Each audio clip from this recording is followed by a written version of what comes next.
أعوذ بالله من الشيطان الرجيم بسم الله الرحمن الرحيم الحمد لله وحده والصلاة والسلام على من لا نبي بعده ولا رسول بعده ولا معصوم بعده ولا أمة بعد أمتي ولا کتاب بعد کتابی اما بعد۔ انتہائی واجب الاحترام، قابل صد احترام بزرگان دین، نوجوانان اہل سنت، السلام علیکم ورحمۃ اللہ وبرکاتہ۔ گزشتہ جمعہ روزے کے سلسلے میں کچھ باتیں آئی تھی کہ اللہ تعالیٰ نے روزے کیوں فرض کیے اور پھر ایک مخصوص تعداد ہی میں کیوں فرض کیے اور پھر رمضان کے ساتھ اس کو مخصوص کیوں کیا، اس کی گزشتہ تفصیل آئی تھی۔ یہ جو سوال ہے کہ یہ کیوں، یہ اس زمانے میں بہت زیادہ پیدا ہونے والا سوال ہے کہ دین کے کسی رکن کے سلسلے میں لوگوں کا مزاج یہ بن رہا ہے کہ یہ ایسا کیوں ہے۔ اس کی وجہ یہ ہے کہ آج کل لوگوں کا مزاج یہ بن رہا ہے کہ جو نقل ہے، یعنی اللہ کے نبی علیہ السلام کی کوئی حدیث ہے، آپ نے ارشاد فرمائی، پھر صحابہ نے اس کو نقل کیا، پھر تابعین نے، اسی طرح جو سلسلہ جو چلتا ہوا آ رہا ہے احادیث کا، اس کو نقل کہتے ہیں۔ نقل سے ماننے کے لیے لوگ تیار کم ہیں اور عقل سے ماننے کے لیے لوگ تیار زیادہ ہیں۔ یعنی دینی امور کو یہ چاہتے ہیں کہ وہ عقل کے گوشوں میں بیٹھے اور عقل سے وہ بات سمجھ میں آئے، ان کو اس سے کوئی لینا دینا نہیں کہ جناب نبی کریم علیہ السلام نے کیا کہا، صحابہ کا کیا عمل تھا، تابعین کا، تبع تابعین کا، محدثین کا، فقہاء کا کیا عمل ہے، اس سے ان کا کوئی لینا دینا نہیں ہے، بلکہ ان کا مزاج یہ ہے کہ وہ عقل میں وہ بات آئے کہ ایسا کیوں ہے۔ تو اس لیے بھی اس کا تذکرہ ہوا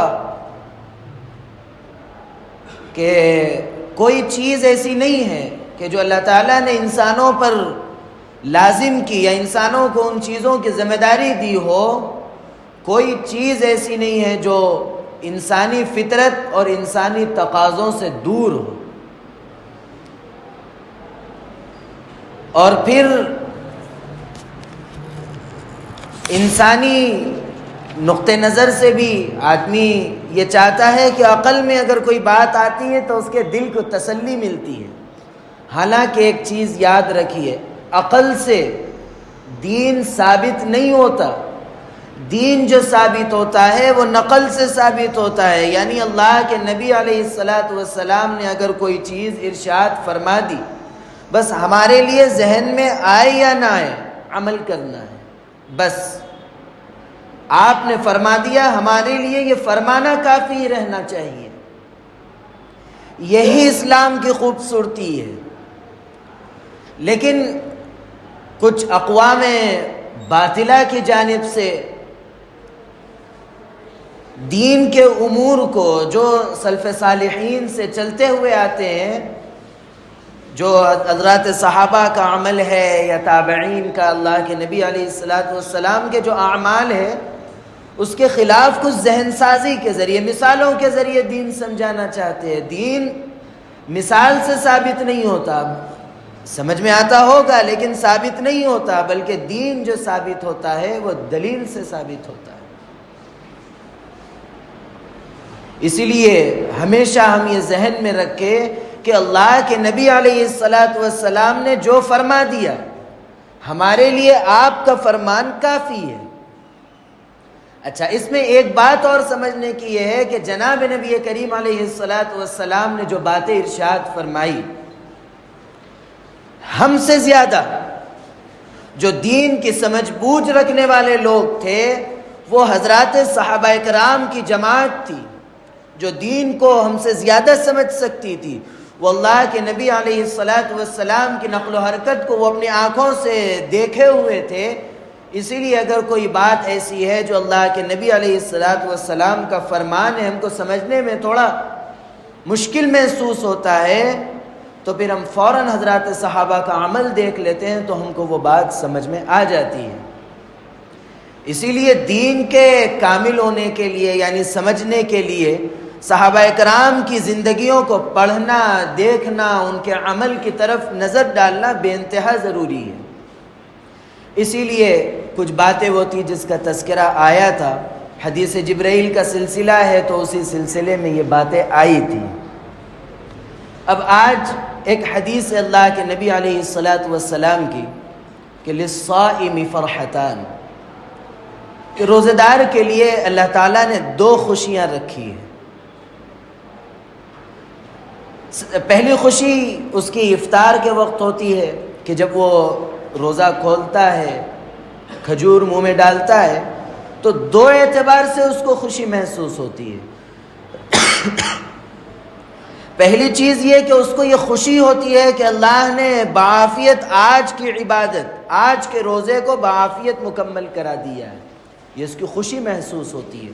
اور پھر دوسری چیز اس کو اس سلسلے میں یہ خوشی رہتی ہے کہ آج جو اللہ کے فضل و کرم سے میں نے اپنی عبادت کو مکمل کیا، اللہ کے پاس اس کا مجھے ضرور بھی ضرور ثواب ملے گا، یہ اس کی خوشی رہتی ہے روزہ جب افطار کرتا ہے۔ اور پھر دوسری جو حدیث مبارک میں آئی ہے وہ یہ کہ وَفَرْحَةٌ عِنْدَ لِقَاءِ رَبِّهِ، اور دوسری خوشی یہ کہ جب وہ اس دنیا کو چھوڑ کر رخصت ہوتا ہے، عالم آخرت میں جاتا ہے، اس وقت وہ روزے دار ہونے کی وجہ سے جب وہ اللہ سے ملاقات کرتا ہے تو اس وقت بھی وہ بے انتہا خوش اور پرمسرت رہتا ہے۔ یعنی روزے دار کو اللہ تعالیٰ دو قسم کی خوشیاں دیتا ہے، ایک افطار کے وقت اور ایک اپنی ملاقات کا شرف دے کر اس کو خوشی کا موقع میسر ہوتا ہے۔ اور پھر اللہ تعالیٰ نے جب افطار کا وقت آتا ہے تو جہاں اس کے لیے خوشی کا موقع ہے، اللہ کے نبی علیہ السلام نے افطار کرنے کا طریقہ یہ بتایا کہ کھجور سے افطار کرو، کیونکہ کھجور ایک برکت ہے اس کے اندر۔ یہ کھجور کی اللہ کے نبی علیہ السلام نے جو فرمایا کہ کھجور سے افطار کرنا، کیا وجہ ہے اس کی، کیوں کھجور سے ہی افطار کیا جائے؟ تو اس کی تفصیل میں یہ بات آتی ہے کہ انسانی فطرت میٹھے کی طرف رغبت رکھتا ہے، انسان کی میٹھے کی طرف کوئی بھی میٹھی چیز ہو اس کی طرف رغبت رہتی ہے، اس وجہ سے بھی اس کو کھجور سے افطار کرنے کا اللہ کے نبی علیہ السلام نے عمل بتایا ہے۔ حکم لازم یہ چیز نہیں ہے، بلکہ اللہ کے نبی علیہ السلام نے فرمایا کر لو، اس میں برکت اللہ نے رکھی ہے۔ اور پھر دوسرا، کھجور سے آدمی کو بہت سارے فوائد ہے، اطباء نے بہت سارے فوائد لکھے ہیں کہ دن بھر کی کمزوری کو دور کرتا ہے اور بہت سارے فوائد ہے، اس وجہ سے بھی کھجور کو اللہ کے نبی علیہ السلام نے افطار کرنے کا عمل بتایا ہے۔ اور پھر ایک چیز یہ ہے کہ سال بھر آدمی روزہ رکھ سکتا ہے، لیکن اس میں 5 دن ایسے ہیں جس کے اندر اللہ کے نبی علیہ السلام نے فرمایا کہ ان 5 دنوں کے اندر روزہ نہیں رکھ سکتے ہیں، شریعت کے اندر اس کو مکروہ اور حرام لکھا گیا ہے کہ ان 5 دنوں میں روزہ نہیں رکھنا ہے۔ پہلا عید الفطر یعنی 1 شوال، اور پھر دوسرا 10 ذی الحج، 11 ذی الحج، 12 ذی الحج اور 13 ذی الحج۔ ان 5 دنوں کے اندر روزہ رکھنے کی ممانعت آئی ہے کہ ان 5 دنوں میں روزہ بالکل نہ رکھیں۔ اس کی وجہ کیا ہے کہ اللہ تعالیٰ نے ان 5 روزوں کی جو ممانعت رکھی ہے اس کی بنیادی وجہ یہ ہے کہ اللہ تعالیٰ نے یہ خوشی کے مواقع رکھے ہیں، یہ آپ کو خوش ہونے کے مواقع رکھے ہیں کہ آپ ان دنوں میں خوشی کا موقع ہے، عید ہے، تو آپ خوش ہوں، اور اس خوشی کے مواقع پر آپ اپنی جان پر بوجھ مت ڈالیے. آپ اللہ تعالیٰ نے کھانے کے دن رکھے ہیں، خوب کھائیے. یہ نہیں کہ آپ اپنا بیکار قسم کا تقوی ظاہر کرنے کے لیے آپ روزہ رکھیں گے. بالکل شریعت نے اس کی اجازت نہیں رکھی ہے، اس لیے اس سے بچنا ضروری ہے. اور پھر آخر میں ایک چیز یہ ہے کہ انبیاء اکرام علی نبینا وعلیہم الصلوات والتسلیمات کے روزوں کے مختلف معمولات رہے. حضرت نوح علیہ السلام کا معمول یہ تھا کہ وہ ہمیشہ روزہ رکھا کرتے تھے، کیونکہ وہ ان کے مزاج کے حساب سے اور وہ ان کے حالات کے حساب سے ان کے لیے وہ بہتر عمل بھی تھا. اور پھر حضرت داؤد علیہ السلام کا معمول یہ تھا کہ وہ ایک دن روزہ رکھتے تھے اور ایک دن بغیر روزے کے رہتے تھے. حضرت عیسیٰ علیہ السلام کا معمول یہ تھا کہ وہ ایک دن روزہ رکھتے تھے اور کئی دن چھوڑ دیتے تھے. ابھی روزوں کے فرائض نہیں آئے تھے، روزہ فرض نہیں ہوا تھا، لیکن انبیاء کا معمول بتا رہا ہوں. اور پھر اللہ کے نبی علیہ السلام کا عمل یہ رہا کہ آپ روزے رکھتے تھے، لگاتار روزے رکھتے تھے. صحابہ کرام رضوان اللہ تعالیٰ علیہم اجمعین یہ سمجھتے تھے کہ آپ اب مسلسل روزہ رکھیں گے، پھر آپ چھوڑ دیتے تھے. پھر اتنے دن روزہ چھوڑ دیتے تھے کہ اب ایسا محسوس ہوتا تھا کہ اب اللہ کے نبی علیہ السلام اب روزہ نہیں رکھیں گے. یعنی روزے میں تواتر یا پھر کوئی ایسا معمول نہیں تھا، طبیعت کی بشاشت کے حساب سے اللہ کے نبی علیہ السلام کا عمل رہا. لیکن روزوں کی تعداد کے سلسلے میں یہ روایت آتی ہے کہ آپ نے رمضان المبارک کے علاوہ کسی مہینے کے اندر مکمل مہینہ آپ نے روزہ نہیں رکھا. یہ انبیاء کے مختلف معمولات ہیں. اور پھر اسی طرح نفل روزے بھی جو ہے وہ کسی نہ کسی اعتبار سے کسی نہ کسی سے جڑ جاتے ہیں. مثال کے طور پر اب آنے والا روزہ محرم کا روزہ ہے. اس سلسلے میں روایتوں میں آتا ہے کہ حضرت موسیٰ علیہ السلام یہ روزہ رکھتے تھے کہ اس دن فرعون اپنے لشکر کے ساتھ ڈوبا تھا وغیرہ وغیرہ. تو اسی وجہ سے یہ روزہ ہے. اور اللہ کے نبی علیہ السلام بھی پابندی سے رکھا کرتے تھے اور لوگوں سے کہتے بھی تھے کہ رکھو روزہ. یہ ضروری واجب نہیں بلکہ ایک سنت ہے، رکھنا چاہیے. اور پھر اس سلسلے میں یہودیوں کا عمل ہونے کی وجہ سے پچھلا یا اگلا 9 یا 11 کے ملانے کا صرف یہ ایک ہی روزہ ہے جس کے اندر ایک زائد روزہ ملانا ہے، دوسرا کوئی روزہ نہیں ہے. جیسا بعض حضرات کو یہ خیال آ رہا تھا کہ 9 ذی الحجہ عرفے کے روزے کے ساتھ ایک آدھ روزہ ملانا ہے کیا؟ ایسا نہیں ہے، کسی بھی روزے کے اندر نہیں ہے. صرف یہ 10 محرم کا روزہ یہ ایک ہی روزہ ہے جس کے اندر یا تو 9 کا ملانا ہے یا 11 کو. سنت روزہ ہے. اگر کوئی شخص کسی شخص کے اندر بشاشت ہو، اللہ نے توفیق دی تو ضرور اہتمام کریں. اللہ رب العزت توفیق عمل نصیب فرمائے. آخر میں اپنی طرف سے جو قطب بھائی کے بھائی کا جو انتقال ہوا، اچھا دونوں کا نام قطب ہے،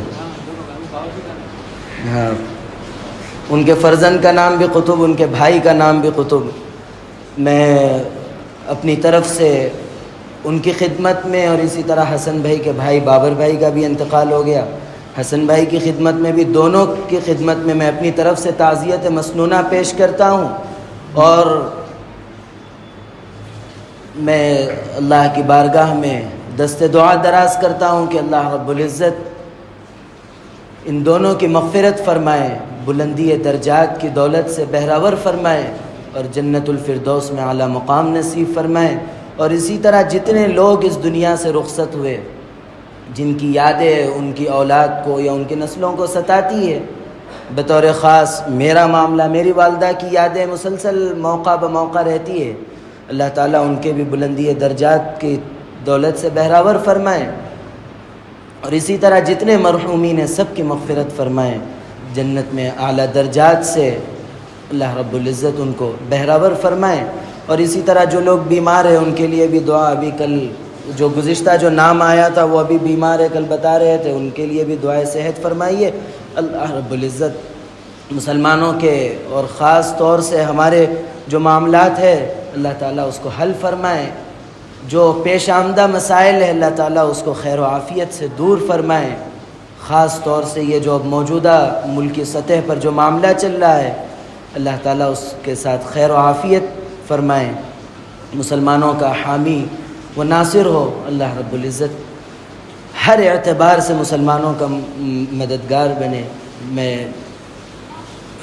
اللہ رب العزت میرے کہنے اور آپ کے سننے کو قبول فرمائیں، اللہ رب العزت کہنے سننے لکھنے پڑھنے سے زیادہ عمل کی توفیق عطا فرمائیں، عمل کی باتوں پر عمل کرنے، بچنے کی باتوں سے بچنے اور عقیدے کی باتوں پر عقیدہ رکھنے کی توفیق عطا فرمائیں۔ آمین وآخر دعوانا الحمد للہ رب العالمین۔